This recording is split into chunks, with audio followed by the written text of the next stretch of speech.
ऊर्ध्वोच्छ्वास क्यों और किस लिए होता है? उसका ऊर्ध्वोच्छ्वास किस समय, किस कारण से, किस प्रकार और किस लिए होता है, यह बतलाया जाता है।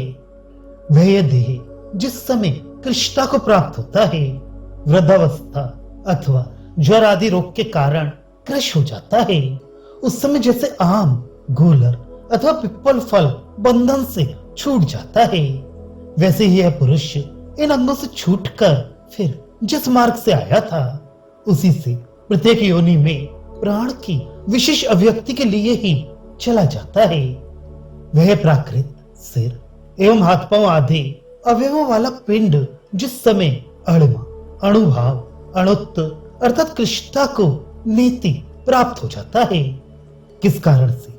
वृद्धावस्था से काल द्वारा पकाए हुए फल के समान स्वयं ही जीर्ण क्रश हो जाता है, अथवा उपतपत से जो समीप रहकर तपाता है, वे ज्वर आदि रोग उपतपत उत्ताप कहलाता है उससे, क्योंकि रोग से उत्तप्त हुआ पुरुष विषम अग्नि हो जाने के कारण खाए हुए अन्न को नहीं पचा सकता, अतः अन्न के रस से वृद्धि को प्राप्त न होने वाला पिंड कृष्णता को प्राप्त हो जाता है।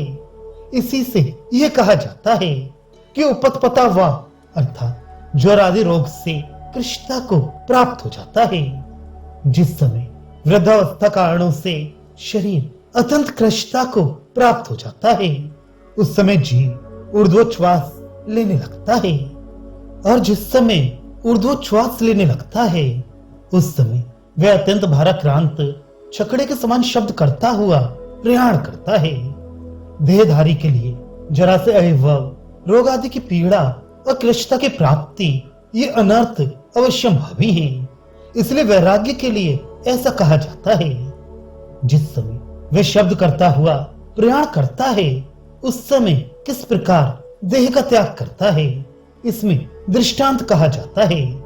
सो जिस प्रकार आम्रफल, उदुम्बर, गूलर अथवा पिप्पल फल, यहाँ कई विषम दृष्टांत मृत्यु के अनियत निमित्त को सूचित करने के लिए है, क्योंकि मृत्यु के कारण अनिश्चित और अगणित हैं।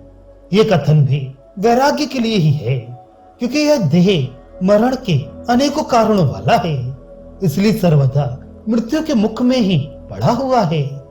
बंधन से जिसके द्वारा फल व्रंत से बंधा रहता है, वह बंधन का कारणभूत रस अथवा जिसमें वह बंधा रहता है, वह व्रंत ही बंधन कहा गया है। उस रस या व्रंत रूप बंधन से वायु आदि अनेकों कारणों वश फल छूट जाता है।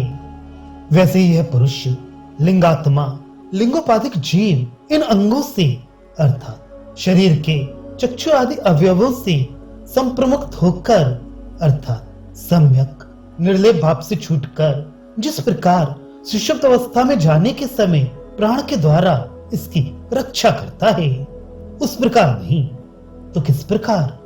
प्राणवायु के सहित इंद्रियों को उपसंहार करके पुनः प्रतिन्याय या पुनः शब्द से ये आशय है कि जिस प्रकार जीव पुनः पुनः जागृत और स्वप्न अवस्थाओं में जाता है, उसी प्रकार पहले भी ये एक देह से दूसरे देह में बारंबार गया था, अतः पुनः प्रतिन्याय जैसे पहले आया था वैसे ही दूसरे देह में चला जाता है।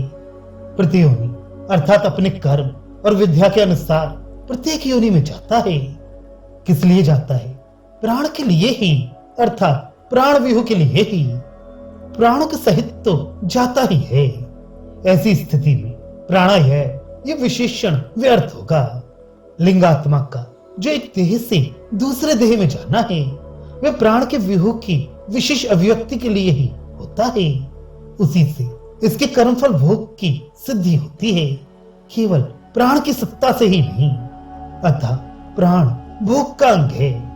ये सिद्ध करने के लिए प्राण विवाह ये विशेषण देना उचित है।